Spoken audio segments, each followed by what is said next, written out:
Gracias amigos de Dígita 593 Noticias. Nos encontramos hoy conversando con don Otto Sonnenholzner, ex vicepresidente del Ecuador, y quien ha tenido la deferencia de darnos unos minutos de su agenda fuera del país. Don Otto, en primer lugar, bienvenido y bueno, ¿cómo usted recibe todas estas noticias desde el exterior? Un presidente que se está preparando para ir a juicio, que está listando su defensa, una asamblea que a todas luces aparentemente quisiera mandarlo a su casa. ¿Cómo usted, qué lectura tiene de todo esto?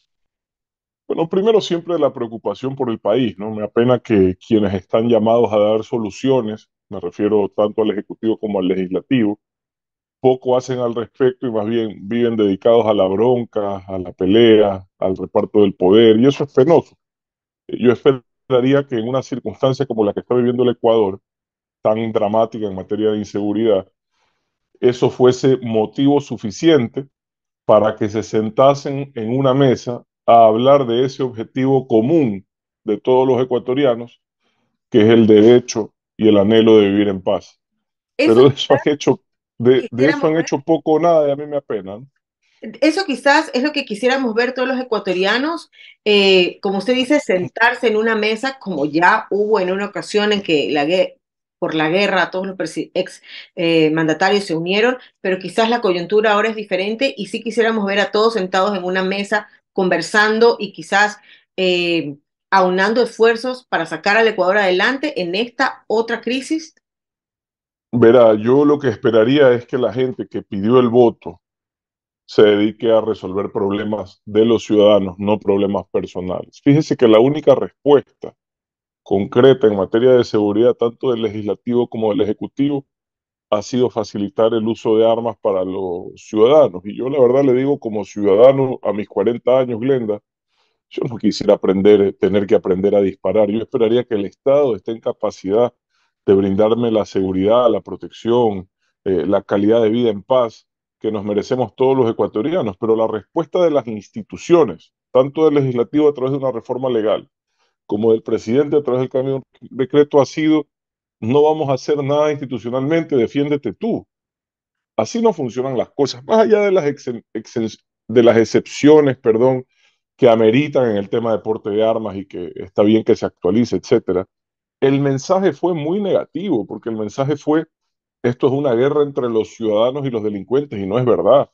Los ciudadanos no tienen por qué enfrentar a los delincuentes, para eso está el Estado a través de la fuerza pública, que tiene la obligación constitucional de garantizar la paz y el orden. Entonces, créame que hasta en eso me apena que la respuesta institucional, tanto del legislativo como del ejecutivo, sea eso, y no sea un verdadero plan de acción para retomar el control de las cárceles, para sancionar a quienes desde el sistema judicial están en contubernio con los delincuentes y no permiten que sean sancionados, por ende hacen que reine la impunidad, para fortalecer la capacitación, el equipamiento, la formación, actualizarla ante este nuevo enemigo de las fuerzas públicas, para darles respaldo político a través de amnistías a los policías que hoy, por haber hecho su trabajo, enfrentan algún tipo de problema judicial, como los que salieron a defendernos en octubre, a los ciudadanos en octubre del 2019 del caos, o como quienes en uso de su derecho el uso progresivo de la fuerza han abatido a un delincuente y viven, digamos, pasando el tiempo en los juzgados defendiéndose de haber actuado como manda la ley. Ese tipo de cosas son concretas, no requieren de, de mayor esfuerzo más allá de las ganas de servir y de cambiar las cosas. ¿Cómo ve usted ahora el hecho de que, bueno, pues ayer tuvimos otra masacre en una cárcel que supuestamente es de máxima seguridad y en donde Imagínense, de solamente 20 hay prisioneros, 20 prisioneros imagínense, y donde no entra supuestamente ni el aire? imagínense, deja en evidencia que el problema principal donde arrancó todo, porque no nos engañemos, hasta que no se controlen las cárceles no va a haber seguridad en las calles, ¿ya? Y el problema principal sigue estando en en el sistema penitenciario ecuatoriano. Y vea usted, esta que era supuestamente la cárcel más controlada, en donde se estaba confiando en la capacidad de acción del Estado, vea usted lo que ocurre. Entonces, ¿cuál es el mensaje? El mensaje es que desgraciadamente no se están haciendo las cosas. Y ahora también parece que el presidente ahora está preocupado en conseguir los votos que le hacen falta para justamente pues permanecer en el poder. Ayer hemos recibido denuncias justamente, todo el país las ha conocido, acerca de que si ya hay cinco de la Revolución Ciudadana, UNES hoy, otros más del Partido Social Cristiano.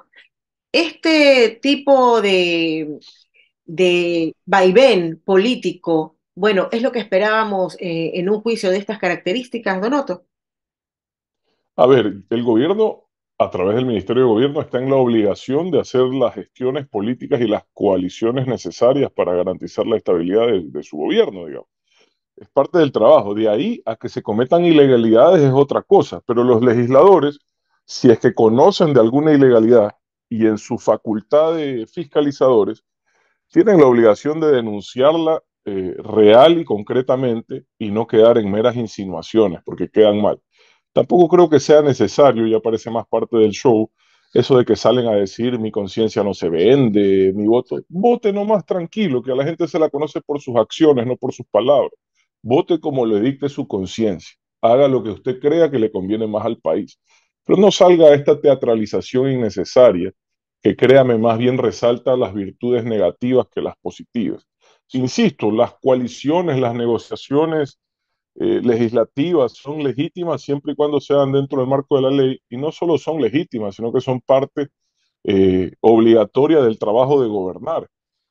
Que lo hagan, insisto, respetando la norma vigente en el país, es lo que corresponde. Y luego a cada legislador se lo conocerá por sus acciones y tendrá que justificar ante la ciudadanía su voto de forma adecuada, en mi opinión. Y lo último, para no quitarle más tiempo, porque sé que me dio un huequito en su agenda, ¿cómo analiza justamente que en medio de toda la crisis que estamos viviendo, sobre todo de inseguridad, en donde estuvimos una semana súper álgida e inclusive con una persona, un trabajador, en cuyo negocio se negaron a pagar las vacunas y No. terminó con explosivos adheridos al cuerpo, que el presidente haya dicho que le estaban intentando asesinar su reputación? Mira, yo ahí hice un comentario y creo que en la comunicación, pero sobre todo cuando uno está liderando, la empatía y la selección de las palabras es fundamental, ¿ya? Esos días, como usted bien describe, la ciudadanía estaba viviendo una pesadilla. Había una sensación de desesperanza, una sensación de impotencia. Acaban de asesinar a Natalie López Borja, la directora administrativa del Teodoro Maldonado, asesinarla de verdad. Entonces, imagínese usted por no ceder ante las presiones de las mafias. Entonces, que el mandatario en ese día, que tuvo toda la atención de los ecuatorianos, utilice la palabra asesinato en ese contexto, en estas circunstancias, para referirse a su reputación, créame, fue una mala selección de palabras. Eso primero. Segundo, todos quienes hemos estado expuestos a cargos públicos, sobre todo a ese nivel, tenemos que estar conscientes que ver afectada o atacada nuestra reputación es el menor de los riesgos. El mayor de los riesgos ya lo corrió, como le decía, Natalie y tantas otras personas que se han enfrentado a la corrupción en el país. Eh, y entonces uno tiene que entender que sus frustraciones o sus sentimientos personales pasan a tercer plano y la prioridad es más bien darle solución a los problemas. Y vea, yo hablo por mi persona y por mi experiencia. Yo he dejado que el tiempo se encargue de poner en su lugar todas las calumnias que yo he recibido. Toda esa gente que se llenó la boca atacándome, ofendiéndome, lo único que hicieron fue quedar mal ellos. Usted me vio a mí utilizar en algún momento espacios públicos, cadenas para referirme a esos temas, quizás 30 segundos, no 18 minutos, sobre todo no cuando hay una crisis tan grave y lo que los ciudadanos queremos es respuestas respecto a soluciones y menos comentarios sobre reputaciones, creo.